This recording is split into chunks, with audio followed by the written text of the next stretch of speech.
Abdul Ghani Baradar, the Taliban leader freed from a Pakistani jail on the request of the US less than 3 years ago, has emerged as an undisputed victor of the 20-year war in Afghanistan, The Guardian reported. He is likely to become the next Afghan president.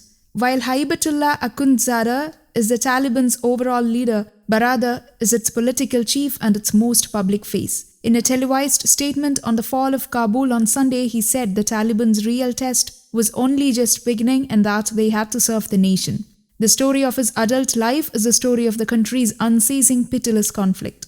Born in Uruzgan province in 1968, he fought in the Afghan Mujahideen against the Soviets in the 1980s. After the Russians were driven out in 1992 and the country fell into civil war between rival warlords, Baradar set up a madrasa in Kandahar with his former commander and reputed brother-in-law Muhammad Umar. Together, the two founded the Taliban, a movement spearheaded by young Islamic scholars dedicated to the religious purification of the country and the creation of an emirate. Fueled by religious fervor, widespread hatred of the warlords and substantial support from Pakistan's Inter-Services Intelligence Agency, the Taliban swept to power in 1996 after a series of stunning conquests of provincial capitals that took the world by surprise, just as the movement has done in recent weeks. Baradar, Mullah Omar's deputy, who was widely believed to be a highly effective strategist, was a key architect of those victories, the report said.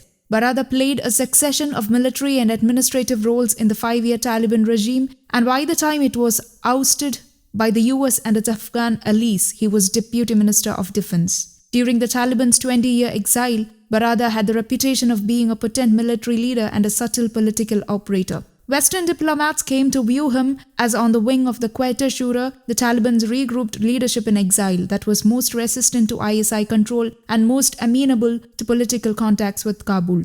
The administration of former US President Barack Obama, however, was more fearful of his military expertise than it was hopeful about his supposedly moderate leanings. The CIA tracked him down to Karachi in 2010 and in February of that year persuaded the ISI to arrest him. The capture of Baradar was predominantly instigated because of his role in the war rather than because of the likelihood that he was going to suddenly make peace, a formal official said. The fact is, the Pakistanis held on to him all those years in large part because the US asked them to. The Guardian report said that in 2018, however, Washington's attitude changed and former President Donald Trump's Afghan envoy Zalmay Khalilzad asked the Pakistanis to release Baradar so he could lead negotiations in Qatar based on the belief that he would settle for a power-sharing arrangement. Baradar signed the Doha Agreement with the US in February 2020 in what the Trump administration hailed as a breakthrough towards peace, but which now appears a mere staging post towards total Taliban victory. The US and Taliban agreement not to fight each other was supposed to be followed by power-sharing talks between the Taliban and the Kabul government of Ashraf Ghani. Those talks stumbled along with little progress, and it is clear now that Baradar and the Taliban were playing for time, waiting for the Americans to leave and preparing a final offensive, the report said. News Desk, Kaumudi English.